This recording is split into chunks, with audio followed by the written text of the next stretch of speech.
The key to success on the field and in your backyard is a comprehensive game plan. So if you're building a fence or a deck this year, trust a Turkstra coach to design, quote, or order the right materials for your project. Visit a Turkstra Lumber near you to learn more.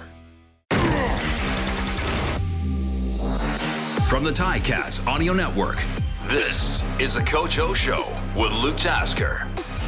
Welcome to the last Coach O Show with Luke Tasker for the 2022 season. The Ticats coming off of the Eastern semifinal loss in Montreal.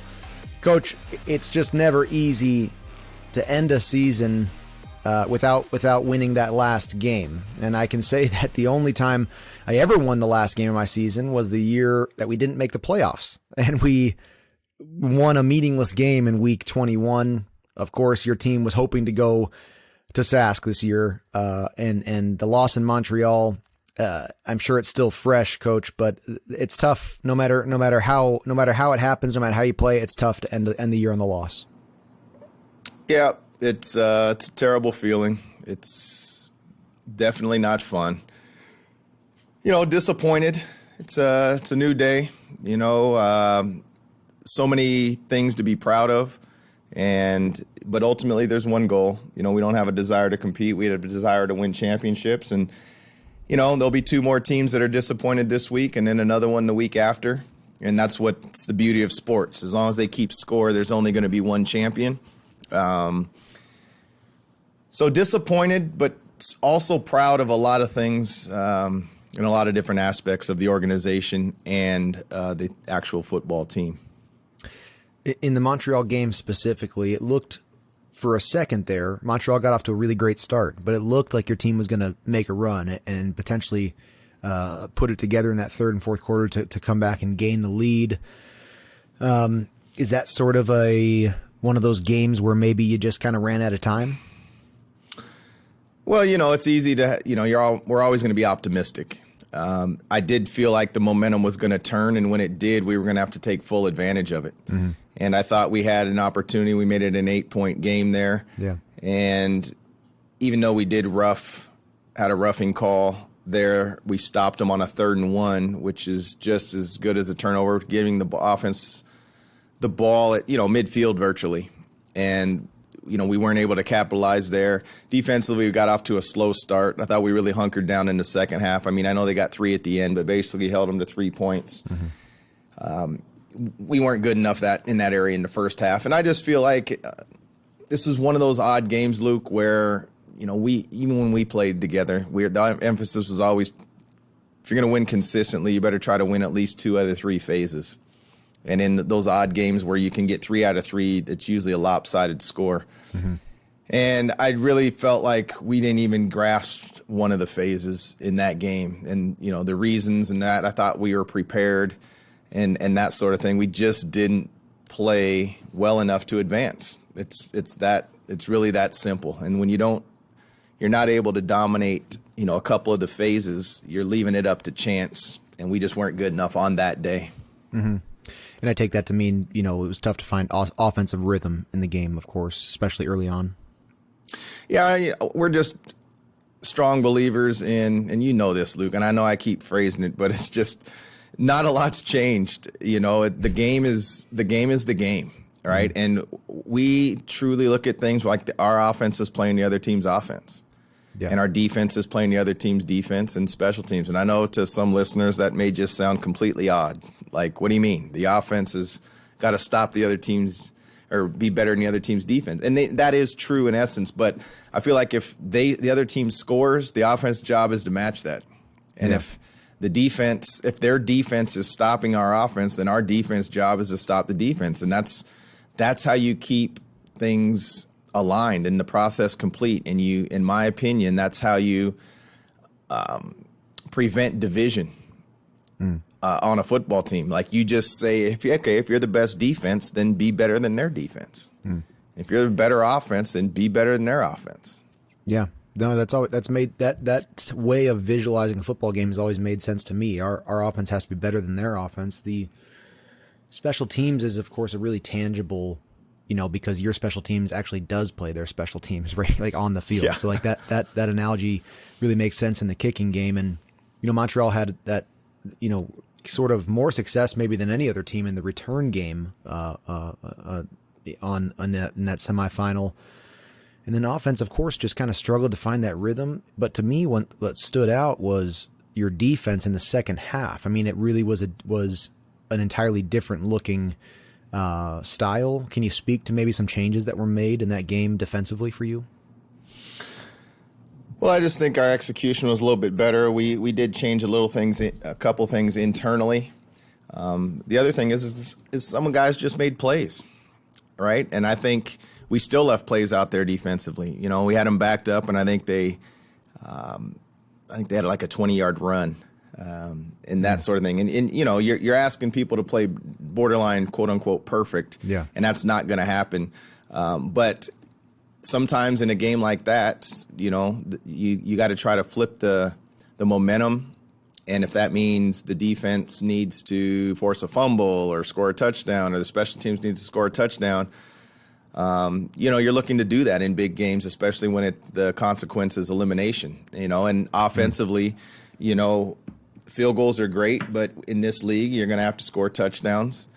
And that's really was the difference in the first half is, you know, we were down there and had opportunities, and we ended up kicking a couple of field goals, and they ended up with a couple of touchdowns. And collectively, we were able to scrap and make it a one-score game.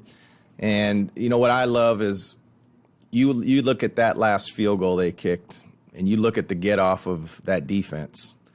And as crazy as it sounds, you know, I believe from being in that room all year that they were going after that ball to block it, scoop and score, go for two, and put this thing into overtime.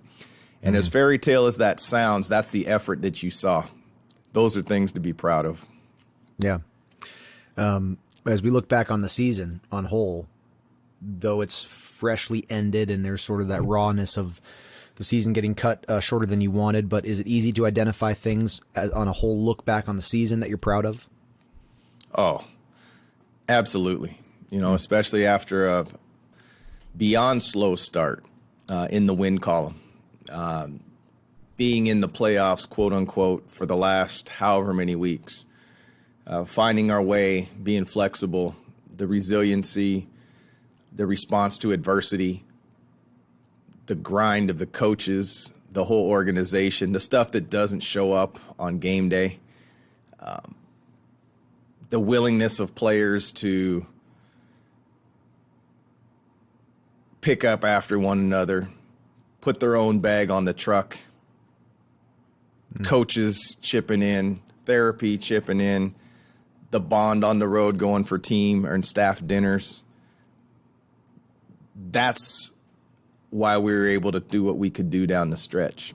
The game of football is to be physical, and it's to be executed at a high level, and I get all of that, but there's so many other things that we work tirelessly on to be able to build a foundation that is truly sustainable and time-tested. And I could go on and on about the positives. At the end of the day, we weren't good enough. We'll acknowledge the elephants in the room, period. But if you get defined just by the scoreboard, you're going to be disappointed. And you have to take the things along the journey and grab what's positive, because at the end of the day, the score is the score. And Luke, think about our Grey Cup and how disappointing the loss was in Calgary after a historical year, if you will. Yeah, that team will be defined by that score, but the individuals are all winners. You're a winner. I dare somebody to talk to me about Luke Tasker not being a winner, about Jeremiah Mazzoli not being a winner, Dane Evans not being – your teammates are winners. That game we did not win. But there's so many – we could probably sit down over multiple beers and figure out how positive that season was. Yeah. It's about championships. Got that. Duly noted. We're going to take a lot more with us than just being defined by the scoreboard. Well, Ticat fans, of course, can have a few things to be proud of as well, ending the season 5-1. You know, a large number of All-Stars on the team, East Division All-Stars on the team. For you, on a personal note, you were inducted into the Hall of Fame this season. does it stand out to you? You don't mention it when I ask you if something you're proud of. Well, I'd be lying to you. I never played the game. Never is a long time, and I know that people could reflect, oh, that's the right thing to say. But I just tried to, the first time I stepped on the field, I just wanted to make the team. And after that, I was so scared to not do my part and I didn't want to be the weak link, that I was going to just grind and get it done. And then you start thinking, okay, I belong, I'm here, I can do this. How can I make the person next to me better? Okay, winning's more fun than losing. Now, wait a minute, you're recognizing me as an all-star? Did I do that good? I mean, I'm just trying to do my job. And then you stack together a few years, and all of a sudden, hey, you're a leader. You got to help us do this and that. And you just kind of, the next thing you know, 12 years passes. And you might be aware just through interviews and that sort of thing that maybe you're doing something consistently to be recognized. But to think of all the years that this game's been played, that, I don't know, when I'm long gone, there's going to be somebody that says, who's that goofy guy with the bald head up there? It's not why you play the game. So I'm honored, and I think the cool thing is just being recognized with that team, the teammates that you played with. It's everybody says it, but it's the truth. So why can't I say it? That you can't do it alone. Like, if you don't rush the quarterback and all those guys that shorten their neck for a living, I mean, how good is my coverage going to be? I mean, I got toasted just like everybody else in one-on-ones. So if you think you're that good, then don't give up a completion in one-on-ones as a DB. It just doesn't work well. And I'm proud, Luke. I am proud. I feel like I was a hard worker, but I feel like there's a lot of hard workers that don't get recognized in the same way. I felt like I did my best to make others better, try not to take shortcuts, and to be recognized and be able to recognize your teammates does mean something. Thank you for asking.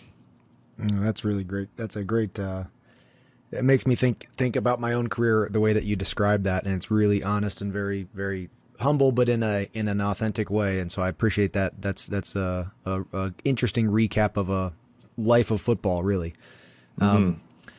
Coach, you're maybe a harder question than what you're proud of. As you think back on this 2022 season, is there a particular, like a single low point that stands out? Low point. I think low point is just consecutive losses. When you feel like internally you're doing the quote unquote right things. Yeah, there's always a play call here or there that you'd want back, or, if this fumble or some tangible things, a physical mistake that happened on the field, those type of things. And then I don't like letting people down. And that's what's not about me or the reflection of me. I know I know who I am as a person. I know what I bring to the table as a coach. I know how hard we work. I know how the players work and their dedication. And when it doesn't show up in the most critical stat, which is the win column, there's low points in there. And it's trying to keep the morale up. And that's why you go back to the foundation. Is it fluff? Is it a sign? Or you embody it? And those are low points, and it's not about me. I sign up for that, right? There's, you look at the all-time winningest coach, they got the most losses also. And so it's not like somebody from Vince Lombardi to the rest, it's not like they never lost. It's not like every season was, an 85, 90% win percentage. And losing's inevitable in this. And when you do it consistently, the thing that's unique about football is if you lose a game, you're usually a loser for 7 days. And if you lose 2 weeks in a row, all of a sudden it's a half a month before you've won. And if you lose 3 in a row, it's 20-something days. Those are low points. And it's how do you bounce back from that? What are you made of? What's your substance? What's the character? It's not just always the physical. It's all the time and prep in between. And so I'd say those were low points when you remain a quote-unquote losing football team for anywhere from 7 to 21 days can wear on anybody. Coach, it's exit meeting time of year. Hard every season when you end on a loss, but have you begun the exit meeting process with players, and can you share a little bit about what your process looks for your organization? Yeah, we always have an open door. I mean, there's, logistically, there's a lot of boxes to be checked for the players before they leave, and it's mainly them checking out with their position coach. The majority of them will speak to the coordinator. My door is always open. I think I spoke from about 1 till about 7:30. So we had a team meeting at 1. I was done shortly thereafter, and then probably from 2 o'clock to 7 at night, it's steady. Mm-hmm. And I really enjoy that because that's how you get better. You get information, debrief. You learn the appreciation that some of these players have. It's another step to it's closure. And I think everybody needs that. So I have more than enough time. In fact, when I get done here, we're going to ramp it back up, and hopefully today I'll remember to eat and hydrate. Fortunately, Tamara, our DFO, was able to bring me in 2 quick slices of pizza because I forgot to eat yesterday. But it's always tough to say goodbye. Every year, Luke, as you know, the team's never the same. Everything's going to look different no matter what it is. And we fell short in winning a championship, but we didn't fall short in a lot of other areas of growth in this organization. We weren't good enough. We'll be better. And that starts, we had a personnel meeting, with Ed and Spencer and, of course, Drew. And, we're already talking about things moving forward. And that doesn't mean like all the hard decisions, but 2023 already has begun. Is there a question that you ask every player when you come in? Is there something you're interested to know from your guys? Nothing more than just the general is, how was the season for you? Mm-hmm. And that's it. And usually it takes on a life of its own. They usually speak. They always hear me speak. And so I try to be quiet and just, they usually come in, and whether they start with a thank you or they appreciate it, and it just kind of takes on a life of its own. So sometimes there's cookie cutter questions just to get things rolling, but for the most part, you already know these guys, and they are going to just be authentic and say how they are. And some of them are sticking around because they miss it, and some of them the car's already running. And so both work. Yeah. With your coaches, are you more so, as you wrap up the season, are you asking for their feedback, or are you providing a performance review? Yeah. So basically it's more about feedback. They're I want to hear how it went for them. And, I think the reflection takes time. I would rather just sit down and write down some notes. Like I could rattle things off the top of my head and that sort of thing. But I was expecting yesterday to be rundown, right? Not exit interviews. So, while you're prepared, we're not spending an inordinate amount of time, preparing for the exit interviews and the process of that. Rather, it was going down to QEW and finding a way to beat Toronto. So, I do want them to get home to their families and that sort of thing. We've proven you can get a lot of things done with a Zoom call, especially with the COVID season and things like that. And so there's not as, there's different exercises sometimes that are required. Are you evaluating every free agent? Are you doing all that? Sometimes people need to step away. So there will be a review, and there'll also be their feedback, but it doesn't mean it has to be done within 24 to 48 hours when everything's so fresh. Yeah. 2023 camp, that'll start mid-May. It's more than 6 months out. There's time left. There's time still in 2022.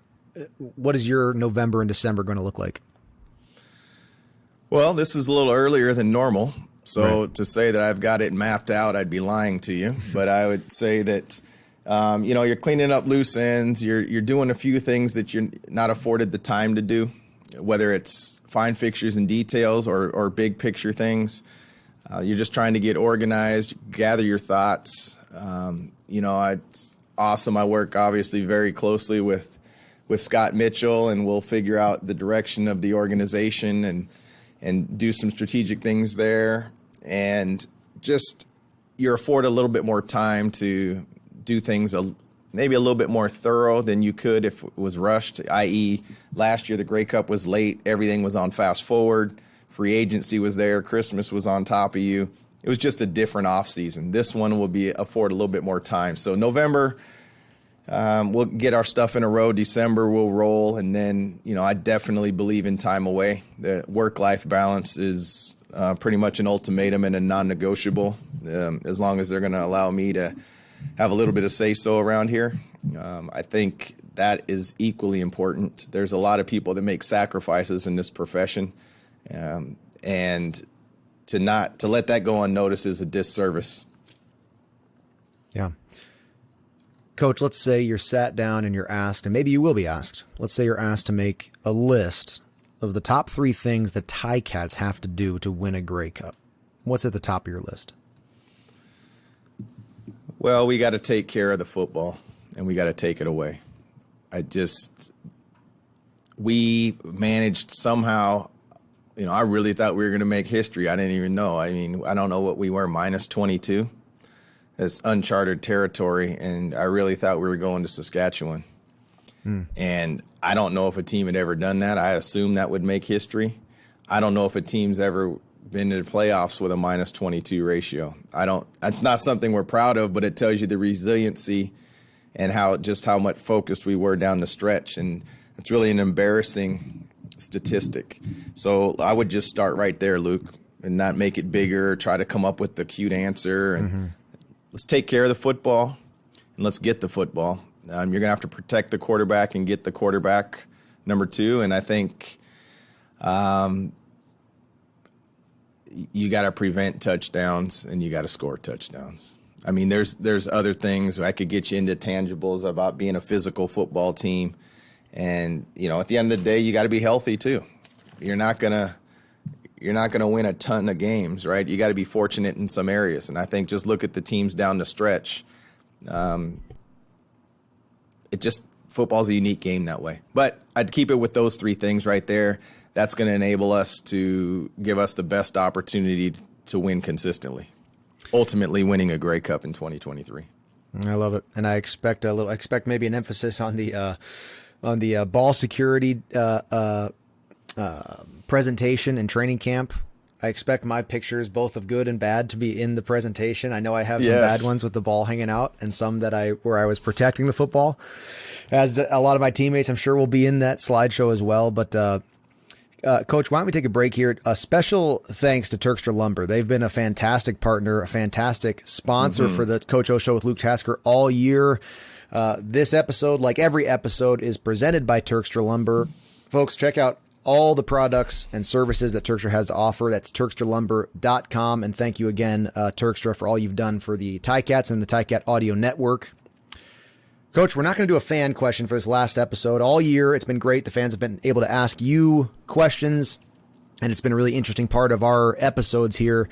But I'll just give you a second if you want to sort of address the fan base, our listeners, and sort of for our final episode here, just any message you'd like to share for Ticat fans. Yeah, as plain and simple as it is, sincere thank you. Like,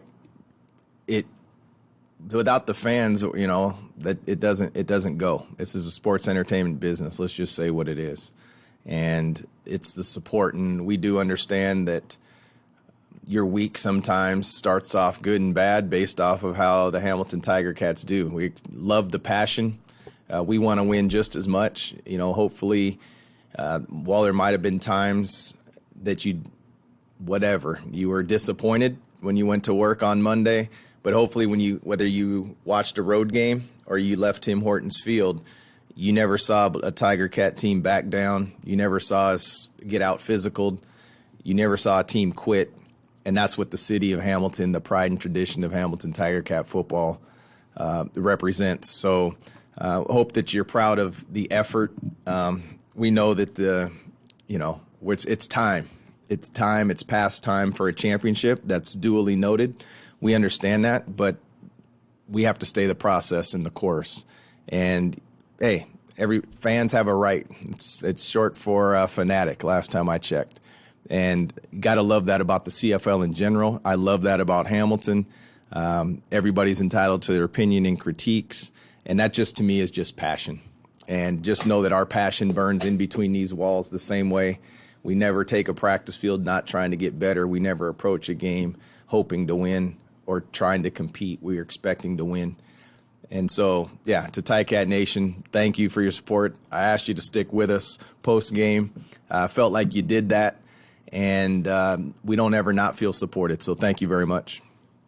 And I'll reiterate the same. It is special to have a part of the CFL tradition, and just like it was special to play, it's special to have this role with the Ticats Audio Network. And Coach, it's just been a privilege to speak with you. I've got, as I hope you realize, a great amount of respect for you, and I certainly think that a Grey Cup is in the near future for the Hamilton Tiger Cats, and I hope that I have some part in enjoying and on looking to that. So, Coach, thank you very much for your time this season. I appreciate you, Luke, and you know that, and your family, and I think you do a great job here, so thank you for having me on each week, albeit I might have been tardy a couple times. No problem. And fans, listeners, just stay tuned in to the Ticats Audio Network for the remainder of the CFL season. We're going to continue to put out some interesting content as we move closer to Grey Cup week and as we close up and get some closure for the Ticats season. So thanks to all, Coach. Thanks, and best of luck as you enter the offseason. All right, Luke. I look forward to talking to you this offseason too, buddy. Thank you. Another episode of the Coach O Show with Luke Tasker is in the books. Let us know your thoughts. Email us at gameday@ticats.ca. Coach O and Luke are back next week to discuss the latest from the locker room. Subscribe to the Ticats Audio Network on Spotify or wherever you get your podcasts.